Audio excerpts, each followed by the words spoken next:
지금 이스라엘 백성들은 요단강을 건너 하나님이 인도하시는 약속의 땅 가나안 땅에 들어온 상태입니다. 그리고 가나안 땅에 들어와서 여리고성을 점령하고 아이성을 점령했습니다. 그리고 계속해서 가나안을 정복하기 위해 진격해 나아가고 있는 그런 상황입니다. 여호수아서 책을 전체 구조를 살펴보면 1장에서 8장까지 이제 아이성 전투까지 치르고 이 아이성 전투의 어려움을 빼고는 이스라엘 백성은 계속해서 승전보를 울려왔습니다. 전투에서 승리하는 영광스러운 일들을 지금 목도해 왔고 그 일을 이제 행해 왔습니다. 적들에게는 승리를 거두며 계속해서 가나안 땅으로 전진해 온 것이죠. 그리고 오늘 9장에는 이제 기브온 주민에 대한 사건이 나옵니다. 기브온 주민에 대한 이야기가 10장까지 이어지고 또 자세한 정복 이야기는 마무리되고 그 이후에 여호수아서 후반절 부분은 정복한 땅을 분배하는 이야기로 넘어가게 되어 있습니다. 그러므로 전반부 가나안의 정복 이야기는 세 가지로 정리할 수 있습니다. 먼저는 여리고성을 점령한 것, 두 번째는 아이성을 점령한 것, 그리고 오늘 다루게 되는 기브온 주민 이야기, 크게 세 개로 나눌 수 있는 것입니다. 여러분, 오늘 다루게 될 기브온 주민 사건에 대해서 잘 알고 계시나요? 우리가 여리고성, 아이성 전투는 굉장히 많이 알고 어렸을 때부터 많이 들어왔을 거라고 생각합니다. 그런데 기브온 주민, 오늘 이야기는 덜 알려진 본문이라고 할 수 있겠죠. 그렇지만 성경에서는 여호수아서에서는 아주 중요하게 다루는 부분임을 우리는 볼 수 있습니다. 여리고성과 그리고 아이성과 비견될 정도로 오늘 9장부터 10장에 이르는 이 기브온 주민 이야기를 중요하게 다루고 있습니다. 우리가 사실은 9장 전체를 읽어야 하지만 오늘 시간 관계상 8절부터 읽었는데 오늘 9장 1절부터 우리 함께 살펴보도록 하겠습니다. 1절, 2절을 보시면 이 일 후에 이렇게 되어 있죠. 서쪽 산지와 평지와 레바논 앞에 연안에 있는 헷 사람과 아모리 사람, 가나안 사람과 브리스 사람과 히위 사람과 여부스 사람의 모든 왕들이 이 일을 듣고 모여서 일심으로 여호수아와 이스라엘에 맞서서 싸우려 하더라. 이 일 후에 우리가 8장을 안 다뤘지만 8장 내용은 바로 여리고성과 아이성을 점령한 이후에 이스라엘은 세겜 골짜기에서 다시 한번 하나님의 언약을 기억하며 하나님의 율법을 지켜서 행하겠다고 에발산과 그리심 산에서 하나님의 율법을 낭독하며 하나님께 서약하는 장면이 있었습니다. 아이성 전투 때 여러분 기억을 하십니까? 이스라엘 백성들은 아주 중요한 교훈을 얻었죠. 무엇이죠? 하나님의 말씀에 온전히 순종하지 않고 불순종했을 때 어떤 큰 어려움을 겪게 되는지, 전투에서 승리하지 못하게 된다는 것을 뼈저리게 알았습니다. 그 이후에 8장 후반절에 이제 다시 우리가 하나님의 언약대로 하나님의 율법을 반드시 지켜 행하겠다고 율법을 다시 순종하겠다고 하나님 앞에서 서약했던 것이죠.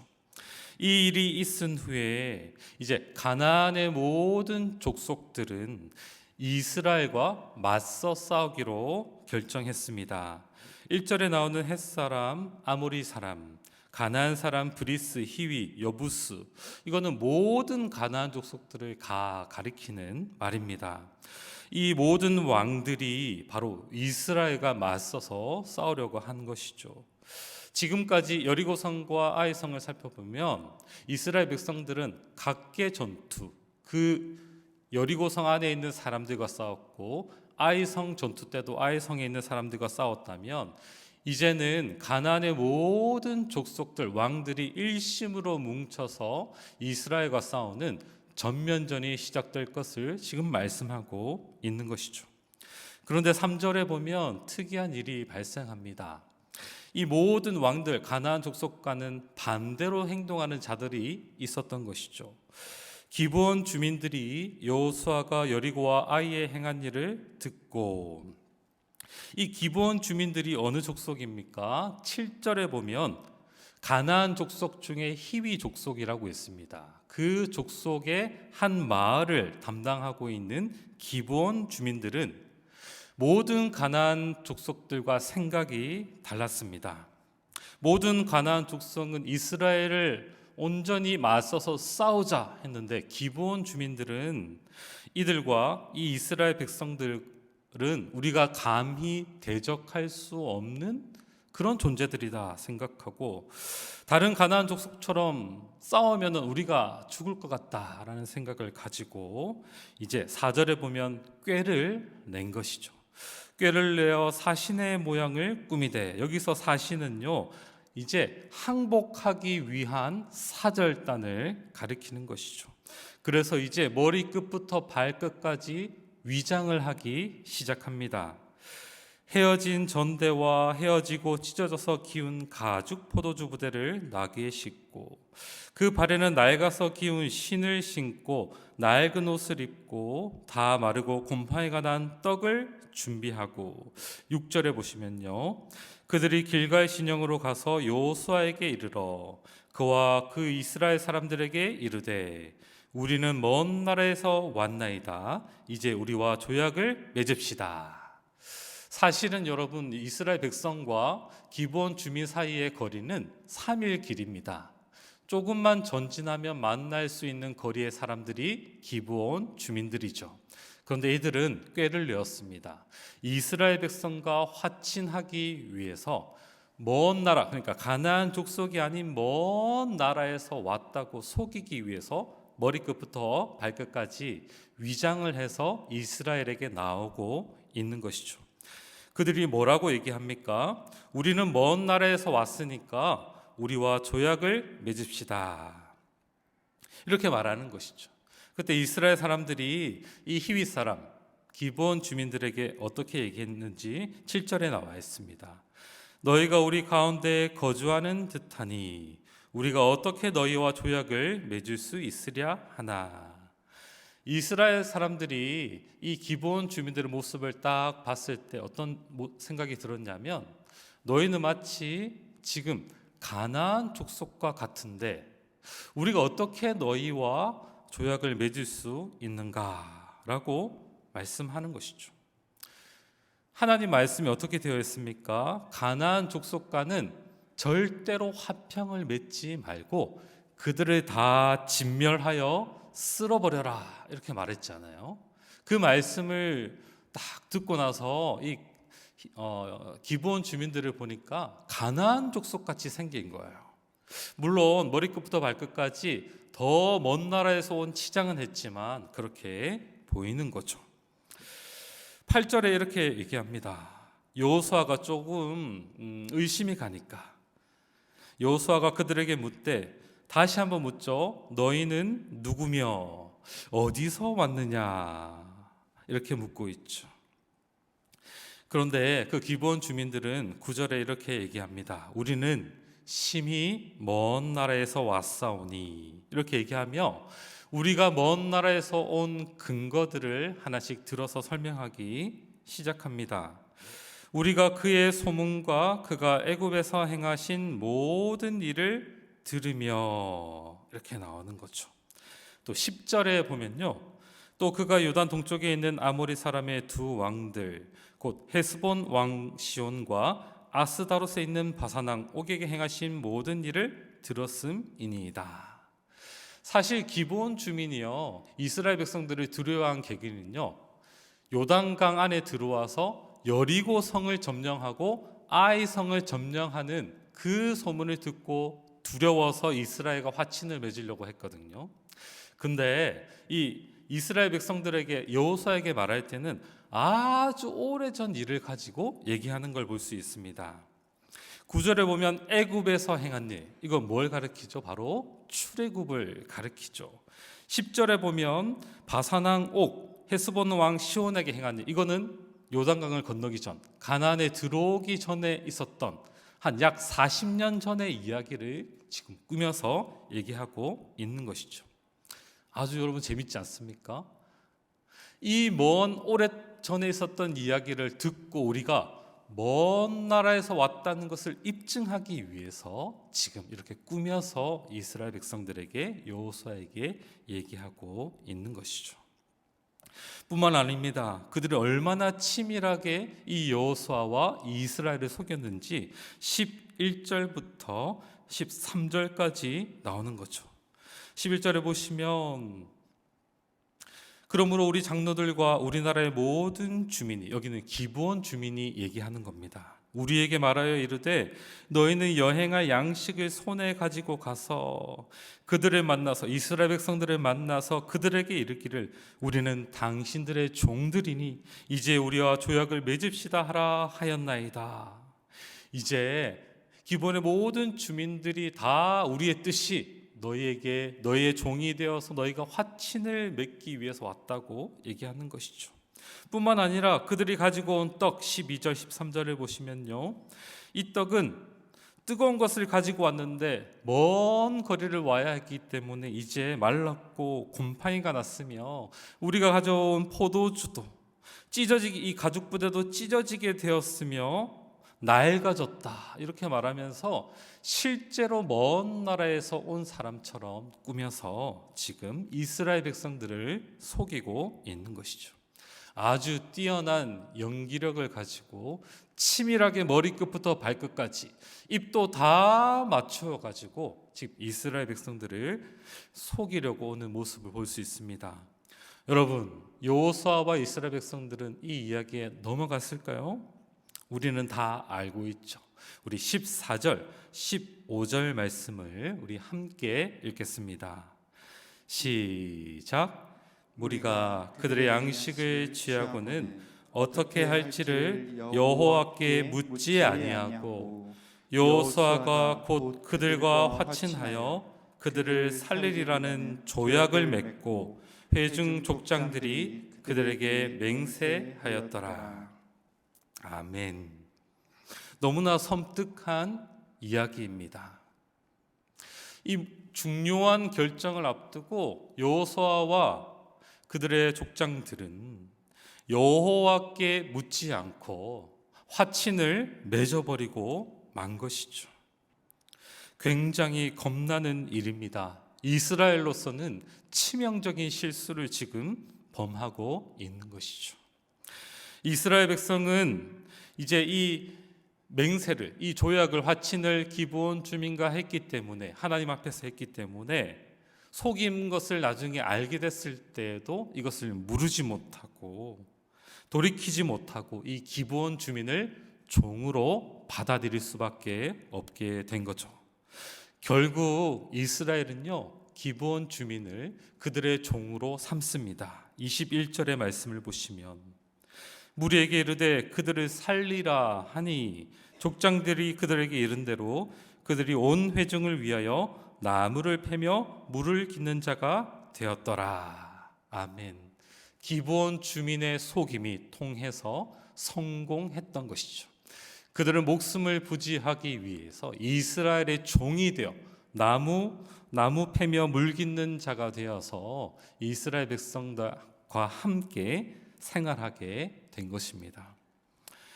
오늘 말씀을 통하여서 하나님이 우리에게 주시는 교훈은 무엇일까요? 첫 번째로, 교회는 속임으로 들어오는 대적을 분별해야 함을 우리는 생각하게 됩니다. 여러분, 우리가 잘 알고 있는 여리고성, 아이성, 거기에 있는 대적들은 어땠나요? 우리 눈에 명백하게 보이는 그런 대적들이었습니다. 우리는 거기서 무엇을 고민했냐면, 어떻게 이 눈에 보이는 강대한 대적들을 이겨나갈 것인가 생각했죠. 어떻게 그들에게 승리할 수 있을 것인가 생각했습니다. 그런데 그런 전투, 영적 전투만 우리의 삶 속에서 있는 게 아니라는 말씀입니다. 오늘 본문의 기브온 주민들처럼 이렇게 눈에 보이지 않는, 모습을 가장해서 분별하기 어려운 모양으로 우리에게 다가오는 대적들도 우리에게 있는 것이죠. 고린도서 11장 13절부터 15절 말씀을 보시면요, 그런 사람들은 거짓 사도요 속이는 일꾼이니 자기를 그리스도의 사도로 가장하는 자들이니라. 이것은 이상한 일이 아니니라. 사탄도 자기를 광명의 천사로 가장하나니, 그러므로 사탄의 일꾼들도 자기를 의의 일꾼으로 가장하는 것이 또한 대단한 일이 아니니라. 그들의 마지막은 그 행위대로 되리라. 아멘.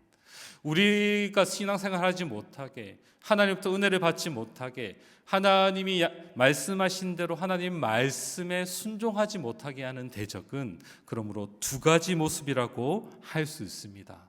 여리고성과 아이성에서 보았던 성을 쌓고 방비하며 눈에 보이는 우리의 대적들이 있지만, 두 번째로 은근히 모습을 위장하고 변장해서 우리와 같은 편인 양 우리에게 들어와서 우리와 같이 살아가기를 도모하는 대적들도 있다는 것이죠. 여호수아와 지도자들은 생각했을 거예요. 세겜 골짜기에서 이제 아이성의 전투의 실패를 더 이상 우리는 할 수 없다. 우리는 온전히 하나님의 말씀, 그 언약을 지키며 살아가야 된다. 진심으로 다짐하면서 하나님 앞에 서약했을 거예요.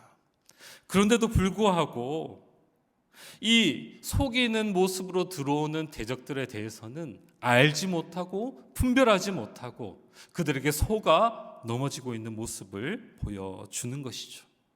이 기브온 주민들을 통해 이스라엘 백성은요, 앞으로 엄청난 고통을, 영향을 받게 되는 것이죠. 우리도 마찬가지입니다. 하나님 말씀에 불순종하게 하는 그 어떤 것이 우리에게 다가올 때 가장한 모습으로 마치 우리 편인 양 우리에게 들어올 수 있다는 것, 이것을 꼭 기억해야 되는 것입니다. 여러분, 기브온 주민들과 화친을 맺게 되면 어떻게 될까요? 그 결과가 어떻게 될까요? 하나님 말씀 신명기에서 우리에게 분명하게 알려줍니다. 오직 내 하나님 여호와께서 내게 기어 부르시는 이 민족들의 성읍에서는 호흡 있는 자를 하나도 살리지 말지니. 하나님 분명히 말씀하셨죠. 17절에 곧 헷 족속, 아모리 족속, 가나안, 브리스, 히위, 여부 족속을 내가 진멸하되 내 하나님 여호와께서 내게 명령하신 대로 하라. 18절 우리 함께 읽어볼까요? 이는 그들이 그 신들에게 행하는 모든 가증한 일을 너희에게 가르쳐 본받게 하여 너희가 너희의 하나님 여호와께 범죄하게 할까 함이니라. 아멘.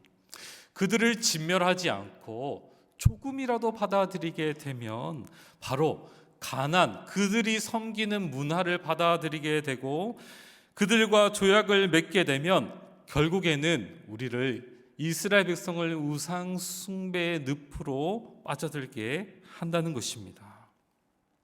실제로 기브온 주민을 받아들여서 종으로 삼았지만 이스라엘 백성의 삶에는 이 가나안 족속과 화친을 맺은 흔적들이 계속해서 남고 그 기브온 주민들이 이스라엘 백성들에게 삶에 영향을 미치는 모습들을 지속적으로 보게 되는 것이죠. 왜 이스라엘이 이 기브온 주민과 조약을 맺게 되었을까요? 이스라엘은 몰랐던 거예요. 여호수아조차도 몰랐던 거예요. 얼핏 보면 알 수 없는 적이었기 때문에, 분별이 안 되는 자들이었기 때문에 그런 거예요. 속이기 위해서 작정하고 들어오는 그런 모습이었기 때문에 속게 된 거죠. 왜 이렇게 속게 되었냐면 또 한 가지는요, 우리 여호와 하나님께 묻지 않았기 때문입니다. 우리는 이렇게 얘기할 수 있죠. 그렇게 작정하고 우리를 속이고 들어왔는데 우리가 어떻게 분별할 수 있습니까? 그럴 때 우리 하나님께서는 뭐라고 말씀하실까요? 왜 나에게 묻지 않았느냐? 이스라엘 백성들도 하나님께 물을 수 있었어요. 하나님의 뜻인지 아닌지 하나님께 기도하면서 선택하고 결정할 수 있었고, 또 제사장을 통해서 우림과 둠밈을 통해서 하나님의 뜻을 물을 수도 있었습니다. 하지만 여호수아와 이스라엘은 그것들을 다 생략하고 말았던 것이죠. 지금 우리 같은 경우에 여호와의 뜻을 묻는다는 것은 무엇입니까? 우리가 신앙생활을 해 나가면서 어떤 문제에 직면하게 될 때 우리는 어떻게 해야 되는 것이고, 이것이 정말 하나님의 뜻인지 우리는 신중하게 생각해보고 이 말씀의 원리에 근거해서 성경적인 원리인지 따져보고 또 생각하고 진지하게 성경을 들여다보면서 시간을 두고 검토하고 신중하게 생각하는 그런 과정들이 필요했다는 거죠. 그리고 결정을 앞두고는 또 어떻게 해야 됩니까? 이 결정이 정말 성경적이고 하나님이 기뻐하시는 그런 결정인지 하나님 앞에서 묻고, 뿐만 아니라 우리의 신앙의 선배들은 이 문제들을 어떻게 해결했는지 그 교훈을 이 기독교의 역사 가운데 이 선배들로부터 교훈을 또 얻고 해야 하는 것이죠. 다만 여러분, 교회 지도자만의 문제가 아닙니다. 우리 신약 시대이기 때문에 우리 제사장 나라인 모든 교회의 성도들이 우리 신앙생활을 해 나갈 때 이렇게 해야 하는 것이죠. 개인의 삶뿐만 아니라 우리 교회 전체의 결정들도 우리가 먼저 하나님께 묻고 하나님께 기도한 내용을 가지고 결정하며 함께 살아가야 하는 것입니다. 정말 우리가 대적을 잘 분별하고 맞서기 위해서 해야 될 일은 우리 주님이 우리에게 맡기신 이 말씀과 기도로 무장해야 한다는 것이죠. 너무 뻔한 이야기 같지만 하나님이 우리에게 부여하신 가장 중요한 전략이 무엇입니까? 말씀을 보고 그리고 기도하는 것입니다. 그것이 바로 여호와께 묻는 것입니다. 이 말씀을 새겨서 드려야 하는 것이죠. 이 여호와께 묻지 아니하고라는 이 성경 말씀을 우리 삶 속에 큰 경고로 들어야 하는 것입니다. 말씀을 통해 하나님의 명백하고 분명한 뜻을 우리가 이해하고 알아가고, 또 기도를 통해 하나님을 더 알아가며 우리의 상황을 아뢰고 주님의 인도하심을 구하는 것, 이 방법으로 우리는 여호와의 뜻을 물을 수 있는 것입니다. 데살로니가전서 5장 22절에 이렇게 말씀합니다. 범사에 헤아려 좋은 것을 취하고, 빌립보서 1장 10절 말씀, 너희로 지극히 선한 것을 분별하며 또 진실하여 허물 없이 그리스도의 날까지 이르고, 디모데후서 2장 7절, 내가 말하는 것을 생각해 보라. 주께서 범사에 내게 총명을 주시리라. 주님이 우리에게 주신 말씀을 매일매일 곱씹고 묵상하고 생각하고 어느 것이 주님의 뜻인지를 묻고 살아가는 태도가 우리에게 너무나 중요한 것이죠. 사랑하는 여러분, 우리 말씀과 기도로 무장되는 우리 신부상께 모든 성도님들 되시기를 우리 주님의 이름으로 축복합니다. 그럴 때 우리 주님께서는 우리 범사에 헤아려 가장 좋은 것을 우리에게 주실 것입니다. 개인뿐만이 아닙니다. 우리는 그리스도 안에서 하나 되고 한 몸 된 한 가족으로 살아가는 공동체입니다. 내 개인의 삶뿐만이 아니라 우리가 서로가 서로를 위해서 기도하고, 특별히 교회의 중요한 결정을 해야 되는 지도자들을, 리더들을 위해서 기도하고 돕고 하나님의 뜻을 이루는 방향을 잘 결정할 수 있도록 그들을 위해 기도하고 또 섬기며 돕는 일들이 우리 모든 성도에게 책임으로 주어지는 것이죠. 그런 교회를 하나님은 인도하시고 하나님의 뜻 가운데 가장 좋은 것, 지극히 선한 것을 주실 줄 믿습니다. 그러한 교회로 살아가는 우리 모두가 되면 좋겠습니다. 두 번째로, 교회는 세상 문화를 통해 들어오는 기브온 언약을 경계해야 합니다. 이 기브온 언약, 우리를 속이는 모습으로 위장해서 우리 속에 들어온 기본 언약을 우리는 구체적으로 어떻게 알 수 있을까요? 에베소서 2장 2절에서 3절 말씀을 함께 읽겠습니다. 그때 너희는 그 가운데서 행하여 이 세상 풍조를 따르고 공중의 권세 잡은 자를 따랐으니 곧 지금 불순종의 아들들 가운데서 역사하는 역이라. 전에는 우리도 다 그 가운데서 우리 육체의 욕심을 따라 지내며 육체와 마음에 원하는 것을 하여 다른 이들과 같이 본질상 진노의 자녀이었더니. 아멘. 우리가 구원받기 전에 불신자들 가운데 살아가는 삶의 모습 세 가지를 알려주고 있죠.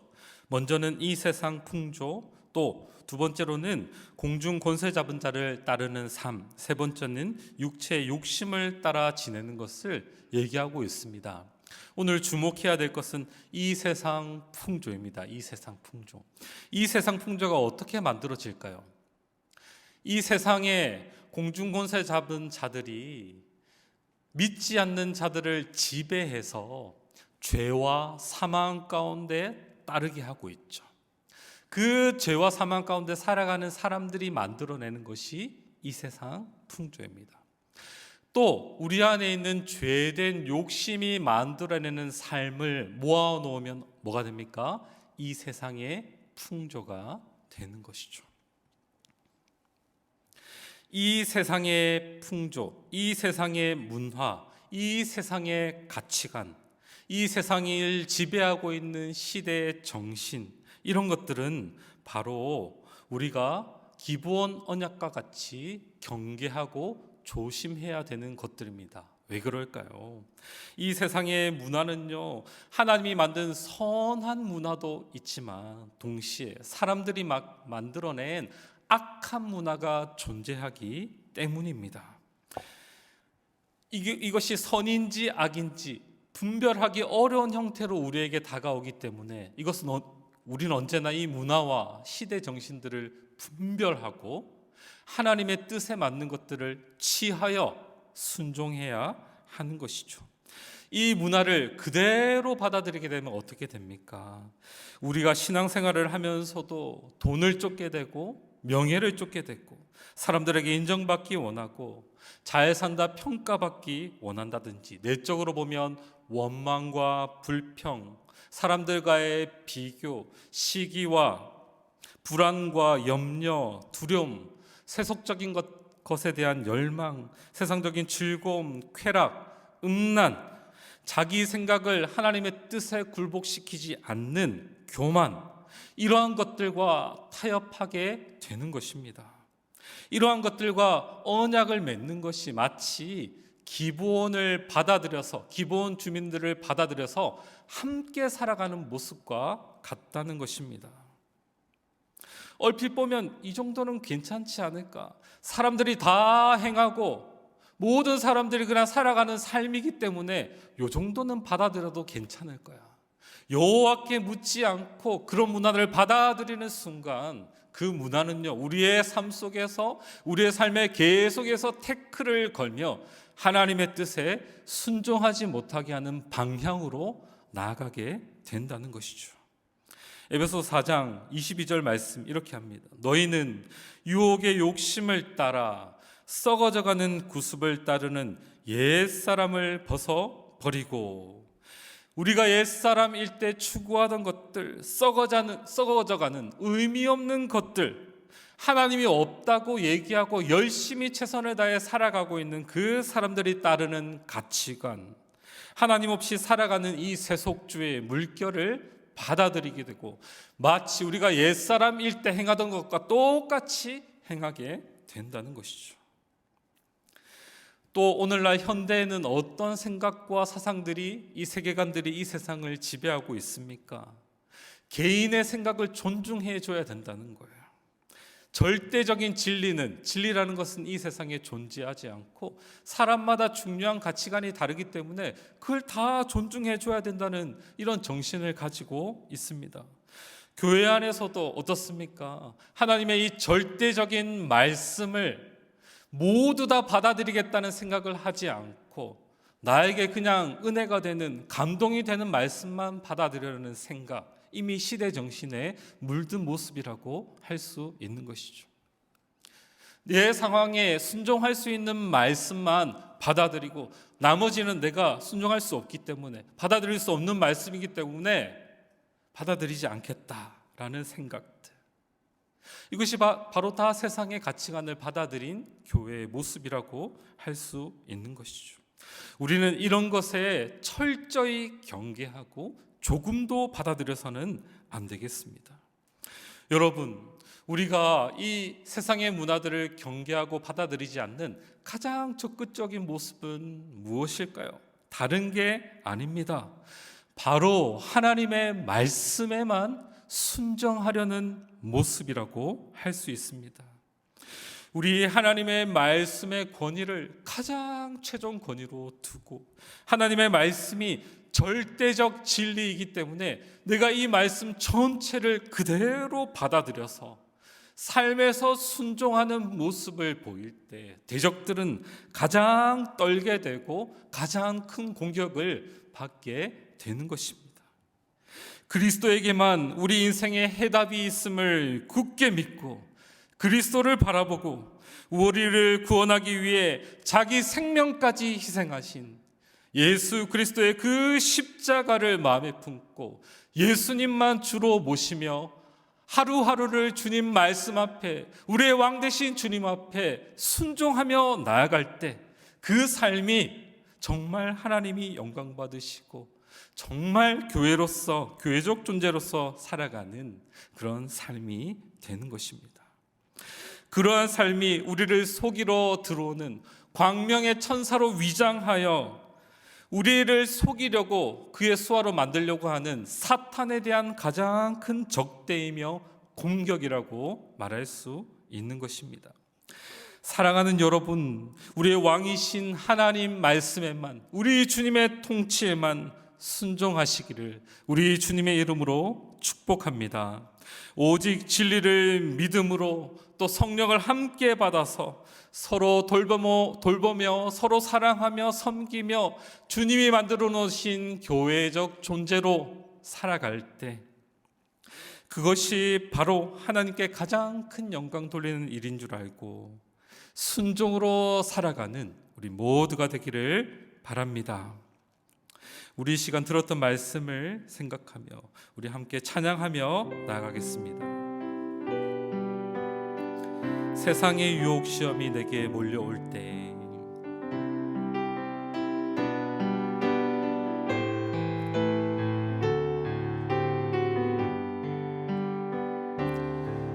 세상의 유혹 시험이 내게 몰려올 때에 나의 힘으론 그것들 모두 이길 수 없네. 거대한 폭풍 가운데 위축된 나의 영혼 어찌할 바를 몰라 헤매이고 있을 때 거짓과 속임수로 가득 찬 세상에서 어디로 갈지 몰라 머뭇거리고 있네. 공중의 권세 잡은 자 지금도 우리들은 실패와 절망으로 우리 다시 한번 거짓과 속임수로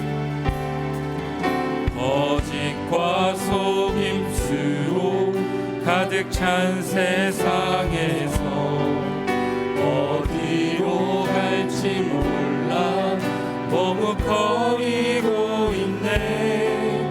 공중의 권세 잡은 자 지금도 우리들은 실패와 절망으로 넘어뜨리려 하네. 주를 찬양 손을 들고 찬양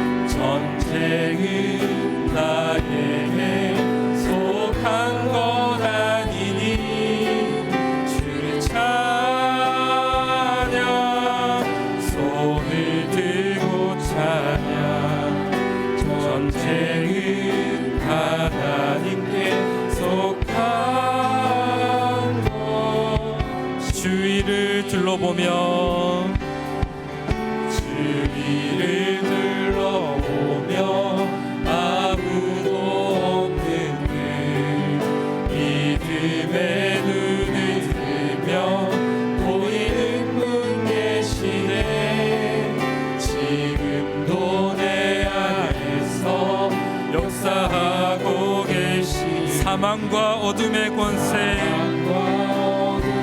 물리치신 예수님 주를 찬양 주를 찬양 손을 들고 찬양 전쟁은 나에게 속한 것 아니니 주를 찬양 손을 들고 찬양 전쟁은 하나님께 속한 것이니. 우리에게 주신 말씀을 붙들고 우리 하나님 앞에 함께 기도하며 나아가겠습니다. 첫 번째로 우리 모든 일을 우리 신앙생활에서 일어나는 모든 일, 우리 삶에서 일어나는 모든 일을 여호와께 묻고 나아가는 우리가 되게 해달라고 기도합시다. 우리의 힘으로는 다 분별할 수 없음을, 우리의 지혜로는 분별할 수 없음을 고백하시다. 겸손하게 우리 하나님께 무릎 꿇고 주님의 뜻을 구하는 우리가 되게 해 주시옵소서. 우리 개인의 삶뿐만이 아니라 교회의 방향과 교회의 비전, 교회가 앞으로 나아가야 될 모든 삶 가운데 우리 주님의 뜻을 구하며 우리가 말씀과 기도로 무장되게 하여 주시옵소서. 두 번째로 이 세상 문화를 통해 들어오는 기브온 언약을 경계하고 우리가 교회로서 살아가게 해달라고 기도합시다. 우리를 속여서 죄악 가운데 실패 가운데 빠뜨리려는 이 기브온 언약을 들고 오는 자들을, 그 사상을, 생각을, 가치관을, 시대 정신을 조금도 허용하지 않는 교회 되게 해달라고 기도합시다. 하나님, 우리 신부상교회를 보호하여 주셔서 세상의 시대 정신에 물들지 않고 주의 거룩한 교회로서 세상의 빛과 소금의 역할을 감당하게 해달라고 기도합시다. 문화를 통해 자기의 모습을 가장하여 우리 안에 들어오려는 시대 정신을 분별하고 경계하며 무엇보다 우리의 주님의 뜻만을, 그 통치만을 또 순종하는 교회 되게 해달라고 이 두 가지 기도 제목을 가지고 우리 주님 한번 부르짖으며 함께 주님 앞에 기도하며 나아가겠습니다. 주여